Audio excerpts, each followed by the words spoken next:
Seigneur.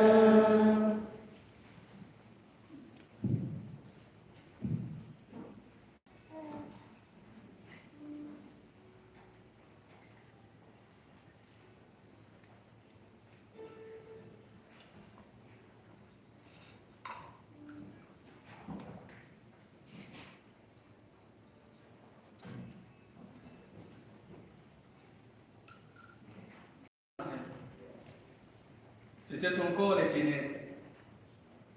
Elle s'aperçoit que la pierre a été enlevée du tombeau. Elle court donc trouver Simon-Pierre et l'autre disciple, celui que Jésus aimait, et elle leur dit, « On a enlevé le Seigneur de son tombeau et nous ne savons pas où on l'a déposé. » Pierre partit donc avec l'autre disciple pour se rendre au tombeau. Ils couraient tous les deux ensemble, mais l'autre disciple courut plus vite que Pierre et arriva le premier au tombeau. En se penchant, il s'aperçoit que les linges sont posés à plat. Cependant, il n'entre pas. Simon-Pierre, qui le suivait, arrive à son tour. Il entre dans le tombeau. Il aperçoit les linges posés à plat, ainsi que le suaire qui avait entouré la tête de Jésus, non pas posé avec les linges, mais roulé à part à sa place. C'est alors qu'entra l'autre disciple, lui qui était arrivé le premier au tombeau. Il vit et il lut. Jusque-là, en effet, les disciples n'avaient pas compris que selon l'Écriture, il fallait que Jésus ressuscite d'entre les morts.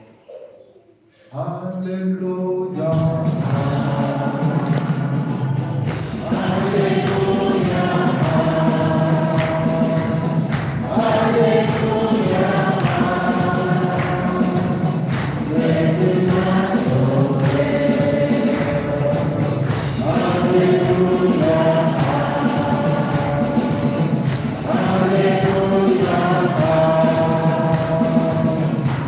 Alléluia.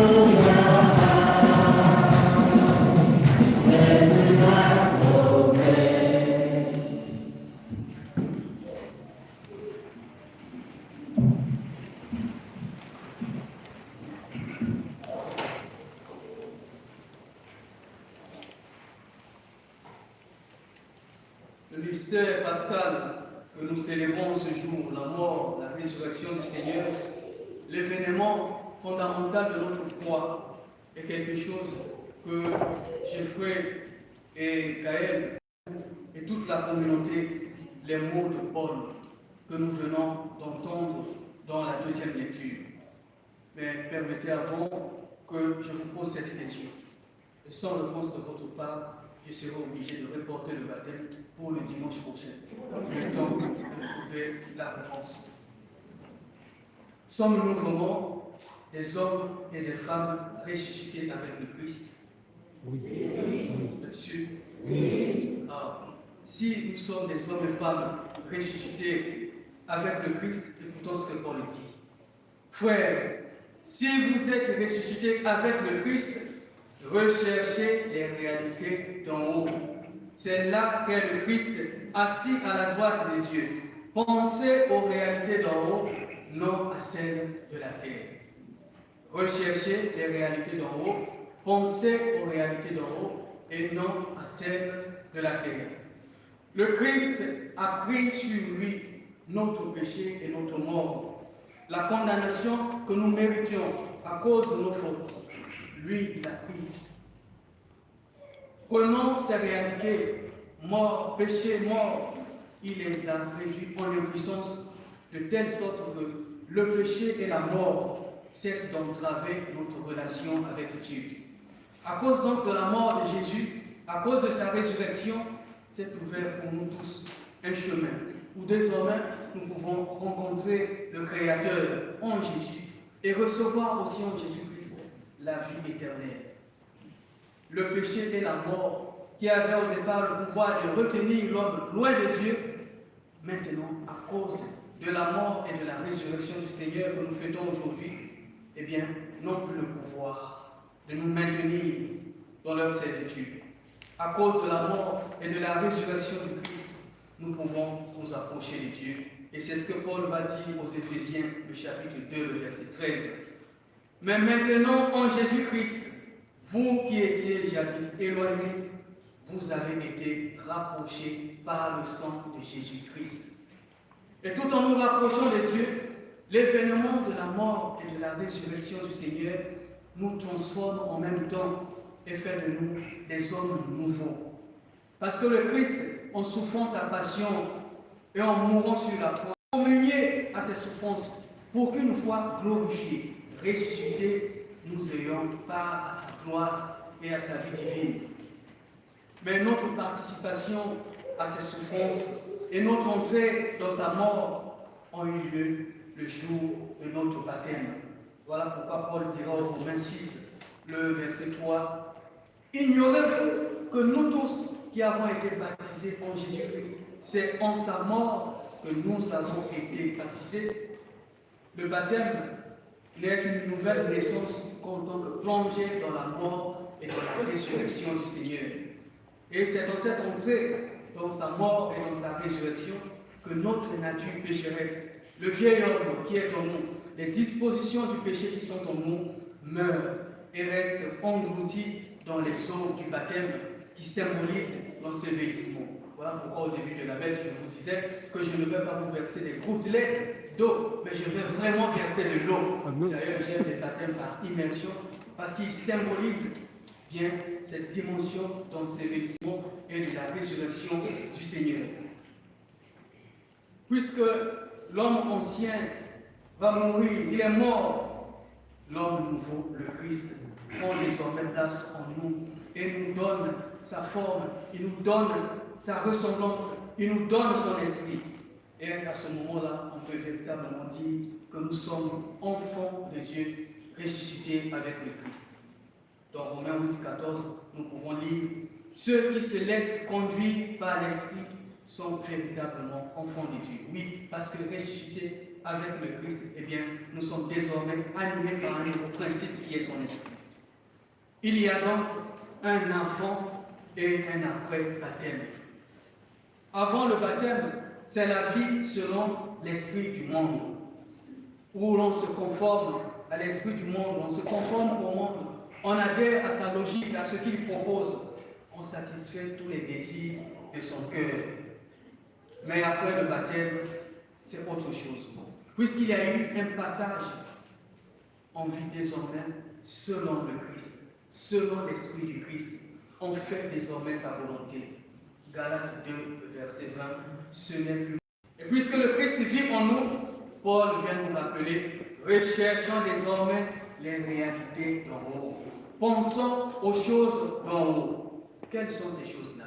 C'est la grâce, c'est la sainteté, c'est la pureté, c'est la communion des saints, la connaissance des mystères de Dieu, sa parole, la puissance de son Esprit Saint, la bonté du Père, l'amour du Père, la joie de l'Esprit. Et on peut compléter cette liste des réalités d'en haut en lisant simplement les béatitudes. Donc, élevons maintenant nos ambitions, nos aspirations, nos sentiments. Saint Cyril de Jérusalem, s'adressant aux nouveaux baptisés, disait « Vous êtes baptisés, assurez maintenant la sécurité de vos âmes par les jeûnes, les prières, les aumônes, les lectures de la parole de Dieu, afin qu'ayant vécu dans la tempérance et les enseignements de la piété, le temps qui vous reste à passer dans la chair, vous puissiez un jour jouir pleinement de l'unique salut, fruit du baptême. Et ainsi, enrôlés dans les armées célestes par le Père et Dieu, vous méritez les couronnes célestes dans le Christ Jésus, notre Seigneur. Si nous sommes ressuscités avec le Christ, allons-nous encore retourner au tombeau?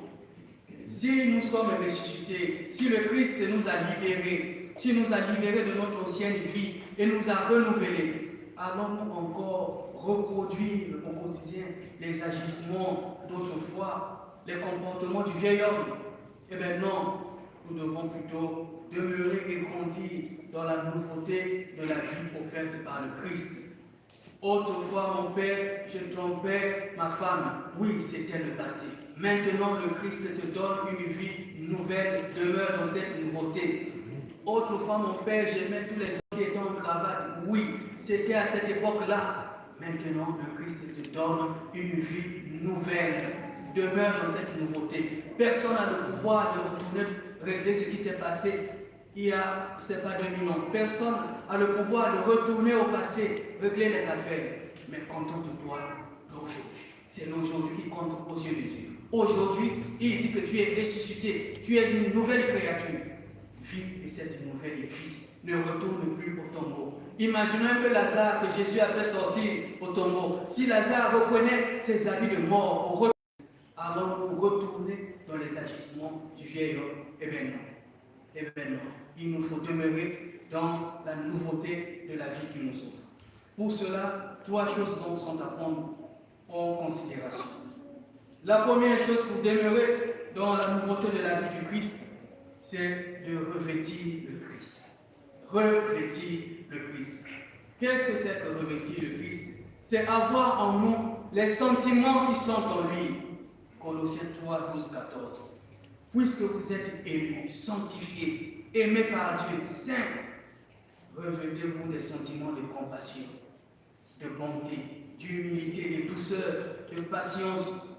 Supportez-vous les uns les autres. Et si l'un de vous a une raison de se plaindre d'un autre, pardonnez-vous réciproquement. Tout comme Christ vous a pardonné, pardonnez-vous aussi. Mais par-dessus tout cela, revêtez-vous de l'amour qui est le lien de la perfection. Ça, c'est ce que ça veut dire revêtir le Christ.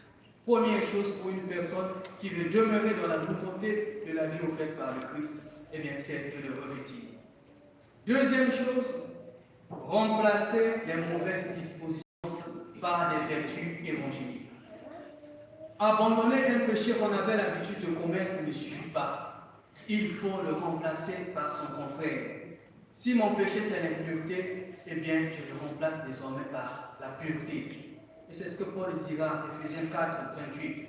Que celui qui volait cesse de voler, qu'il se donne plutôt la peine de travailler honnêtement de ses mains pour gagner sa vie.